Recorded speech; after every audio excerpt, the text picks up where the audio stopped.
एक गांव में विनय नाम का एक आदमी रहा करता था। विनय की सरकारी नौकरी थी। इसी कारण से वह हर रोज गांव में ड्यूटी करने के लिए जाता था। विनय हर रोज समय पर आता था और समय पर जाता था, और उसकी आदत थी वहाँ कभी भी किसी भी वाहन से नहीं बल्कि पैदल ही उस रास्ते से जाया करता था। वहाँ पास में ही पड़ता था। एक दिन की बात है जब विनय को काफ़ी ज़्यादा देर हो जाती है। विनय को आते वक्त एक जंगल से गुजरना पड़ता है। जंगल बेहद ही खतरनाक था, लेकिन उसी जंगल में एक सुंदर सी लड़की भी थी, जिसे देखकर विनय वहीं पर शांत हो जाता है, क्योंकि विनय उस लड़की को ही देख रहा था। विनय से वह लड़की पूछती है, अरे इतनी रात को आप यहाँ क्या कर रहे हो? मैंने पहले कभी किसी को इस जंगल से गुजरते हुए नहीं देखा। एक आप ही हो जिसे मैं पहली बार जंगल से गुजरते हुए देख रही हूँ। थोड़ी देर विनय लड़की से बातें करता है और फिर वापस अपने घर आ जाता है। लेकिन अब तो विनय के ख्यालों में सिर्फ वही लड़की घूम रही थी। विनय दिन भर उसके बारे में ही सोचता है। अरे वाह, क्या सुंदर लड़की थी, कितनी सुंदर थी वहाँ। वाह, उस पर तो मेरा दिल ही आ गया है। दूसरी रात जानबूझकर ही विनय उस जंगल में जाता है और उस लड़की से मिलता है। लड़की उससे पूछती है, अरे आप फिर आ गए, क्या हुआ? मैं आपको अच्छी लगने लगी क्या अचानक से? आप तो मुझे देखे ही जा रहे हो, बोल तो नहीं रहे हो। हाँ हाँ, तुम हो ही इतनी खूबसूरत, किसी को अच्छी क्यों नहीं लगोगी। अब तो विनय जैसे कि उस लड़की के पीछे ही घूमने लगा था। हर रोज उससे मिलने जाया करता था। विनय की नज़दीकियाँ लड़की से बढ़ने लगी। एक दिन उसकी माँ उसे डांटने लगी, तूने भी कौन सी जंगल की लड़की चुनी है? उसका कोई अता पता नहीं है, पता नहीं वहाँ कौन है, कहाँ की है, क्या कर रहा है विनय तू?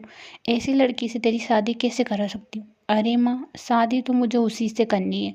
आपने उसे देखा नहीं है, वहाँ कितनी खूबसूरत है माँ, आपने उसे देख लेना एक बार।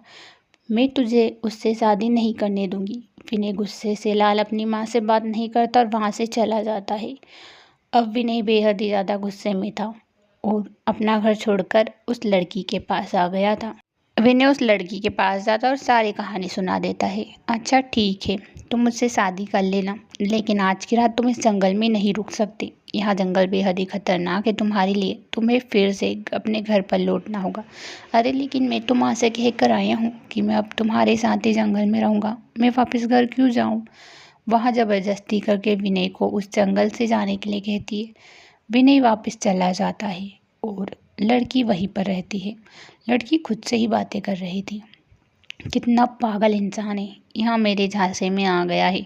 एक दिन की ही बात है, एक दिन बाद तो इसका मैं खून पी जाऊंगी।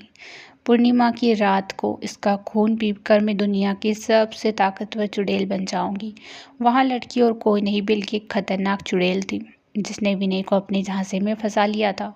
अब बेचारा विनय क्या करेगा? उसे कोई रास्ता कैसे नजर आएगा? यहाँ समझ पाना हम सबके लिए मुश्किल हो रहा है कि विनय कैसे बचेगा। लेकिन आखिरकार विनय को सच्चाई पता लग ही जाती है, क्योंकि वह लड़की के पास वापस आ रहा था कि उसने उसकी सारी सच्चाई देख ली कि वह एक खतरनाक चुड़ैल है।